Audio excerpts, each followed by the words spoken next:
హృదయశుద్ధి గలవారు ధన్యులు, వారు దేవుని చూచెదరు. స్వచ్ఛమైన లేదా శుద్ధమైన అనే పదాలు విన్నప్పుడు మీకేం గుర్తొస్తుంది? మనం రోజు టీవీలో చూసే ప్రకటనలో ఈ పదాల్ని వింటూ ఉంటాం కదా! స్వచ్ఛమైన నీరు, స్వచ్ఛమైన పాలు, స్వచ్ఛమైన తెలుపు, శుద్ధమైన నెయ్యి, శుద్ధమైన తేనె ఇలాంటివి. అయితే ఇక్కడ యేసయ్య అంటున్న మాట హృదయ శుద్ధి గలవారు ధన్యులు అని. శుద్ధమైన అనే పదానికి అర్థం శుభ్రంగా లేదా కల్తీ లేని, కల్మషం లేని, కళంకం లేని, అవినీతి లేని, నిందారహితమైన లేదా అపరాధ భావం లేనిది అని. మనంతట మనం ఎంత ప్రయత్నించినా సరే మనలో ఎవరు నిజంగా పవిత్రంగా ఉండలేరు.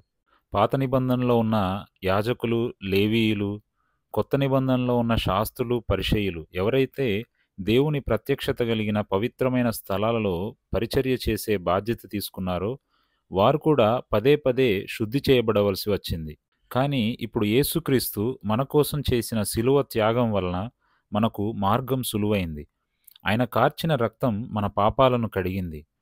ఎప్పుడైతే మనం ఆయనను మన రక్షకునిగా అంగీకరిస్తామో ఆయన మనలను పవిత్రులుగా చేస్తాడు.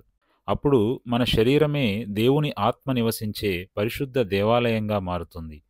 ఎప్పుడైతే మనం యేసుక్రీస్తు మీద పూర్తి విశ్వాసం ఉంచుతామో ఆయన మనలో తన కార్యం చేయడం ఆరంభిస్తాడు. మనల్ని పరిశుద్ధతలోకి నడిపిస్తాడు.